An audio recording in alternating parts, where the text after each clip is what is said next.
Հայաստանի Հանրապետությունում հարգելի պարոն նախարար ժողովրդավարական ինստիտուտները շարունակաբար զարգանում են եւ մեծ հարգանքի են արժանի երբեմն այդ ինստիտուտները կամ դրա պտուղները ոչ այնքան հաճելի են ականջի համար իմ համար եւս եւ ես ինքս կարող եմ երբեմն միանալ առանձին լրագրողների դեպքում ձեր գնահատականին որ այդ գործունեությունը ավելի շատ նմանվում է քաղաքական գործունեության քան լրագրության, բայց ստիպված ենք պատասխանել ձեր հարցերի եւ ես էլ չեմ խուսափի ձեր հարցից, իրականում ձեր հարցի պատասխանը ինձ ուղղված մասի համենայն դեպս բավականին պարզ է եւ ակնհայտ հայ ժողովուրդը իր լրջագույն ավանդն է ունեցել երկրորդ համաշխարհային պատերազմում ֆաշիզմի դեմ հաղթանակի գործում 300,000 զոհ ենք տվել, մենք վերջին պատերազմում հիշենք մեր զոհերի թիվը եւ մի պահ փորձենք պատկերացնել սարսափելի ծավալները, մենք 300,000 զոհ ենք ունեցել ֆաշիզմի, նացիզմի դեմ ուրեմն պայքարի գործում եւ հրաժարվել այս ներդրումից եւ չհարգել այդ մարդկանց հիշատակը եւ չնշել հաղթանակը կարծում եմ բոլորովին տեղի չի եւ եթե այդպիսի բան լիներ դա զուտ քաղաքական կոնյունկտուրայի ինչ որ դրսևորում կլիներ որը այդքան էլ ճիշտ մոտեցում չի կարծում եմ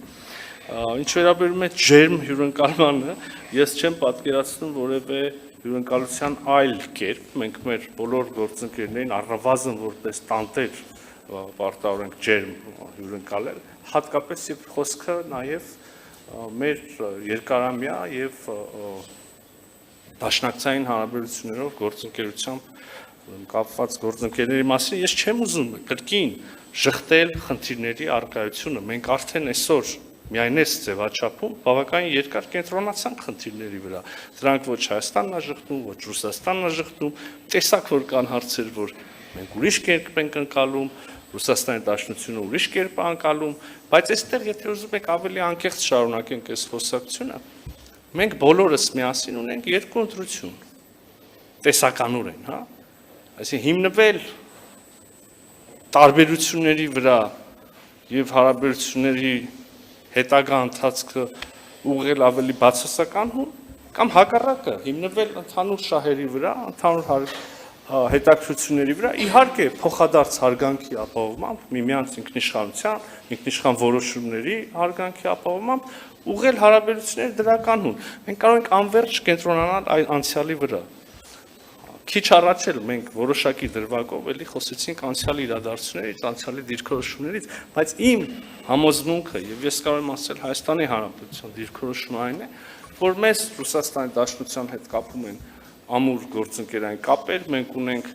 աճող տնտեսական հարաբերություններ մենք ունենք ամուր մշակութային կապեր եւ պետք է կարողանանք զարգացնել մեր հարաբերությունները հիմնվելով այս դրական ուրեմն ընկալումների ընդհանուր դրական ընկալումների դրական ձեռքբերումների վրա այսքանը թերևս